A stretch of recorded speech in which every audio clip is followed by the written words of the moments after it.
Hi everybody, how are we all doing today? My name is Griffin and I am a complete and utter skincare nerd where I love to talk to you about my journey through skincare and all these products that I've been finding out, testing out, and just kind of relaying my anecdotal experience with all of them to you. And today I want to continue off of a video that I have previously done in talking about some of my favorite vitamin C serums and vitamin C serums that I've been looking out as ways that I really enjoy to help make my skin feel more bright, fade dark spots, and promote collagen production. And I have always been on the look for a great vitamin C serum from a product that I can buy just out on the street, that I can go into a store and be able to find and has everything that I want in it. And my journey through all that has led me towards a particular brand in a particular store named Sephora that has a vitamin C serum that really piqued my interest based on what it was doing and where it was priced and compared to its competitors and how they decided to make the formula. And to avoid being too just kind of, I'm gonna hide what I'm talking about from you, I'm just gonna go out and say it because it is already in the title of the video, and that is the Tarte Youth or Dare Vitamin C Serum that you can get at Sephora for about $40 to $45, and when it is on sale, you can get it for about $35. And yes, that does sound like it is not a cheap serum. I think $45 is on definitely the upper limit of most people's skincare budgets, but you do need to remember the context. This is Sephora. This is Sephora where they only recently brought in the Inky List as a brand that sold stuff that was inexpensive, and before, if you wanted something inexpensive, you had to buy from the Sephora collection, which was full of fragrance and other irritating ingredients. So the fact that you can get a serum from a very well-known cosmetics brand in Tarte for $45. That is a steal, especially when you think about who its competitors are at that store, where I would say the number one competitor that I think of is the Drunk Elephant C Firma serum, which is priced at about $80, $89, and the SkinCeuticals CEF serum, the gold standard of vitamin C, which is priced at like 2 times that. It's like $180. So the fact that you're getting this for about $45 is a complete steal in that context. So I did also mention that this serum was pretty unique in the formulation, where yes, this is still an L-ascorbic acid serum, the most well-researched and well-studied form of vitamin C to actually give those benefits you're going to get from the ingredient, and it also has some other interesting ingredients in it, like it has, of course, the glycerin and the hyaluronic acid for some hydrating, it has some apple fruit water as some additional antioxidants, and it has glycolic acid for some minor exfoliation, among some other smaller things like preservatives, yes, we like preservatives, and some other stabilizers and vehicles to give this a very unique perspective on a high-end vitamin C serum compared to the other ones I have talked about, which follow the formula of being in the SkinCeuticals gold standard of vitamin C in the L-ascorbic acid form, along with vitamin E in the form of tocopherol, and ferulic acid to kind of make that CEF trifecta of beautiful antioxidant benefits going on with your skin. This doesn't follow that formula. And I will say, I really, really applaud them for doing their own thing and doing it at a very competitive price, where you see all these brands continuing to copy each other, where there actually was a legal incident with Drunk Elephant and SkinCeuticals regarding Drunk Elephant infringing upon the patent that SkinCeuticals had on that ingredient, and they kind of are able to get around it by messing with the pH and the concentrations and everything. It's a big legal battle and scientific mumbo jumbo that I'm not here to talk about. But this is trying to do its own thing. They're trying to say, hey, we see that you're doing this really well, and we don't want to directly compete against that formula, but we want to see if we can make a formula that is better, that is more effective, that does more things, where you have the antioxidants, you have the exfoliants, and you have the hydrators. That sounds like an amazing do-everything serum, does it not? And this is all compounded with the fact that this is in an opaque pump bottle, which is how you should be storing vitamin C. I'm talking to you, SkinCeuticals, and everyone else trying to copy the dropper bottle, where theoretically this should help make the formula more stable, as this is still an aqueous solution, meaning it is a water-based vitamin C serum, which is known to be very volatile and go bad very quickly. But in case that wasn't clear enough from my tone, this isn't the dream serum that I really hoped it would be. And instead of saying why to begin, I want to show you why. Let me just give this a nice little pump onto my hand. Hi. Oh yeah. That's bright orange. Let me give you a nice little close-up. That's bright orange, and usually when you see a bright orange vitamin C serum, that means that your serum is expired. And well, yes, I have had this serum for a few weeks now. I will attest to the fact that it was this color the day that I tried it out on my hands. And I'm not the type of person who holds onto my products for a very long amount of time. I only try to restock my drawers when I notice that I'm running low on something that I already have, so that I can keep everything as fresh as possible. This was not sitting in my drawers for a long amount of time. So the fact that I'm immediately getting this color when I pump it out of this bottle that should be able to keep it very stable is an issue, and something that I was really concerned about. Let me rewind for a second and kind of go back about how I found the serum in the first place, where I first was just looking on Sephora for a good L-ascorbic acid, fragrance-free, alcohol-free vitamin C serum that I would be able to go walk into a store and try out, because I was really interested in finding more options for me so that I didn't have to go rely on indie brands and trying something out by ordering it for the first time. And I looked at the ingredient list and the price, and I thought this was a really good deal. And I go into a Sephora store and I try it out on my hands, and the same exact thing happens. It is orange. I kind of give it the benefit of the doubt though, because you don't know how long these sample products are sitting on the store shelf. You don't know how many people have been using it. You don't know when the last time it's been replaced. So I thought, you know what, that kind of makes sense. It's probably been sitting for a while. It probably has gone bad. Let's try it out for the texture. And I actually did really like the texture. It had a really nice, just kind of watery gel consistency that was very easy to spread and sunk in very quickly. It was really nice to put onto my skin. And I decided, you know what, let's try it out. Let's see if I get a fresh one and give it like the benefit of the doubt, try it myself, see if it's better when I get my own personal one. So I place an order on Sephora.com for the Tarte Vitamin C Serum. And I do want to say I placed it from Sephora. This is an authorized retailer. I didn't get it off of Amazon. I didn't get it off of eBay. This is somebody who should have fresh stock directly from Tarte.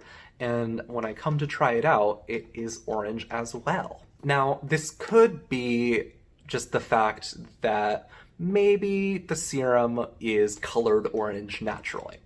I don't love the idea of that, but like marketing-wise, it can make a lot of sense, where if you color your vitamin C serum orange, it's going to be less obvious to your customers if the serum has actually gone bad or if that's just how the serum looks to begin with. So you could just kind of go and pretend that the serum is going to last a lot longer than it really will.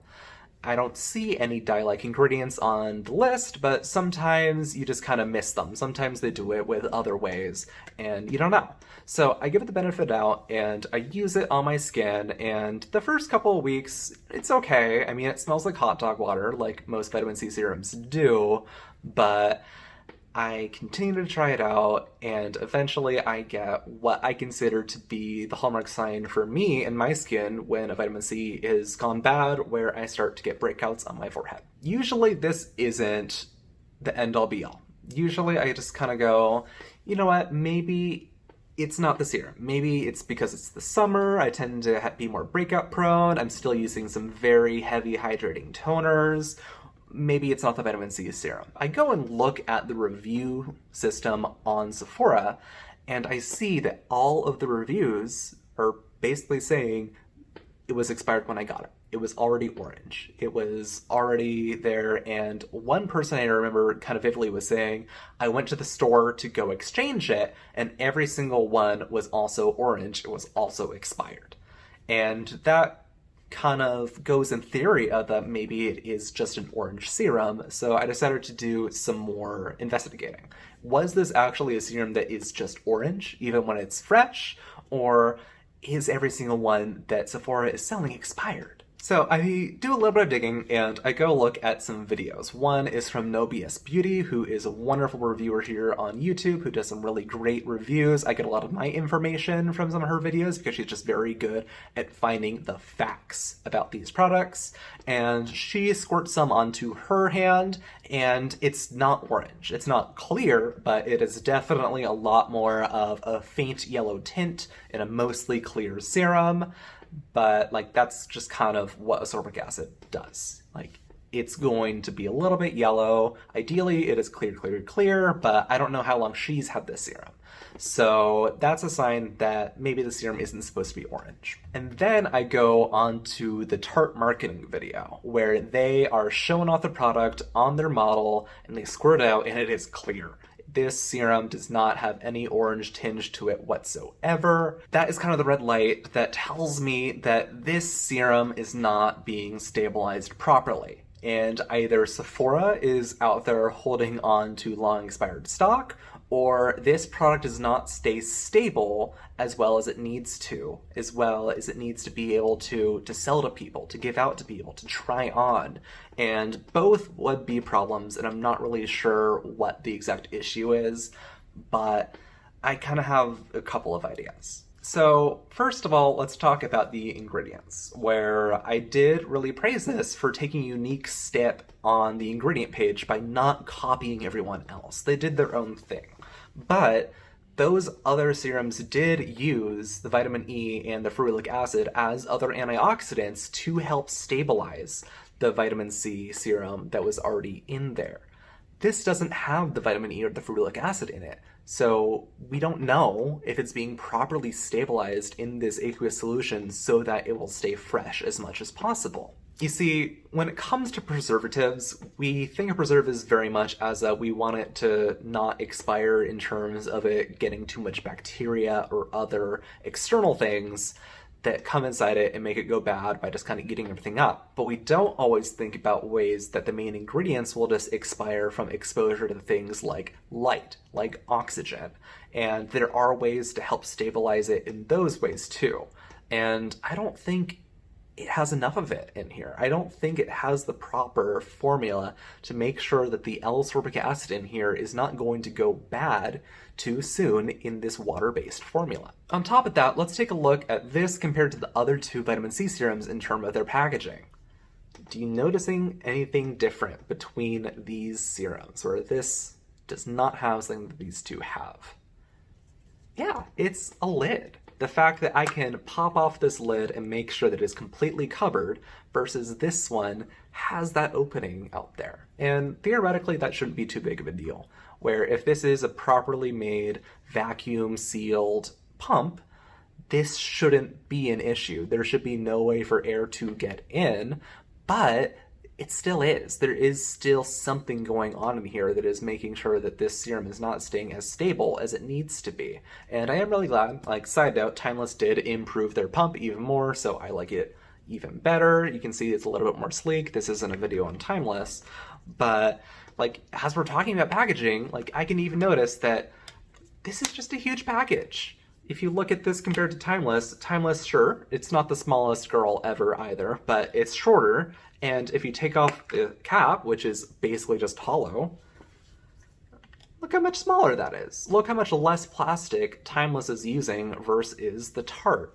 in a formula that stays stabler anywhere. If we compare this packaging with what I consider to be like the baseline visual representation of what 1 ounce of product looks like, the ordinary bottle, look, it's like 2 times the size of the ordinary bottle. You should be able to fit maybe not 2 ounces because you do need room for your pump mechanism to actually be working, but you can fit a lot more product inside of here. This is a lot of empty plastic going on here. And if it's not being preserved properly with the packaging that we have right now, maybe that's something that we need to rethink. Maybe that's something that Tarte needs to go back to the drawing boards on and say, you know what, this packaging isn't doing a good enough job. Sure, it looks cute, look, it's really pretty, but we need to make sure that our product is able to do what it needs to do outside of that. So that's kind of where I'm at regarding this serum, where I really, really want to make sure that if anyone at Tarte, for whatever reason, is watching this video sees, is that I really wanted to like this. I'm not trying to hate on Tarte. I'm not trying to hate on the entire company. I think this is just a simple mistake made in a product that I think has a lot of really great potential to it. That maybe you need to look again at the formula and the packaging process and see if you can make a better way to keep this stable towards anyone who is receiving it so that they're getting a good product. I think I love the fact that they're doing their own thing, that they didn't copy everyone else, that they made their own product to try to do a little bit of everything at a really reasonable price for a brand that honestly could charge more for it. And I don't really know how to conclude this video other than saying that I enjoyed how this felt on my face, and I think this is a product that has a lot of potential, and I would love to revisit if they ever do announce that they are going to reformulate or repackage it. But at the moment, I can't really recommend. And if you're looking for a serum and don't want to go out to the indie brands like Timeless, I suggest that you look elsewhere. You look at, for example, the L'Oreal Revitalift C serum that I mentioned in my past video about my mom's skincare routine, where it's not a water-based solution, it's in silicone, it's going to be more stable. It's about $30, so again, not cheap, but less expensive than this even, and is going to stay stable for longer. And I know that The Ordinary and the Inky List also have them, but they tend to be cheaper, but that's kind of reflected in the formula, where they don't have the most cosmetic elegance going onto it. A lot of people complain that they're very gritty, and it's also at a 30% L-ascorbic acid, which is very, very strong for a lot of people and will cause irritation. So that is all I have for this video. I thought that I would talk about something a little bit different and just kind of go a little bit more critical and more I want to see improvements being made. And I don't want to say that I hate this product and I hate this brand, because I don't. I just want to push the skincare industry to do better and to really make great products that both have good formulas, good applications, and good packaging. And it's hard to get all of those. It's not an easy process. I'm not in the industry, but I know that it takes a lot of work to get a product into development, into a customer's hands. And I think maybe this one needs to go back to the drawing board. And if it does, I think this has the potential to be a serum that kind of shakes up the vitamin C game, where instead of people feeling like they have to go buy the Drunk Elephant for $80, $90, they can buy the Tarte for half the price. That's huge. That is going to change a lot of people's budgets when they come to skincare and thinking about how much they actually need to pay for a quality product, which isn't a lot, but not too many people understand that. So that's all I have for this video. If you enjoyed it, please give me a like down over there, and maybe consider subscribing if you want to see more videos of me talking about skincare and reviewing products and just kind of talking about how I feel about some states of the industry. If you have used this product and you have your own experiences, please leave a comment down below. I would love to hear about any of your own experiences and your own opinions regarding this, because this is a product that I feel like not a lot of people use, and I would love to see more thoughts on it. And until next time, I'll catch you in the next video. Bye-bye.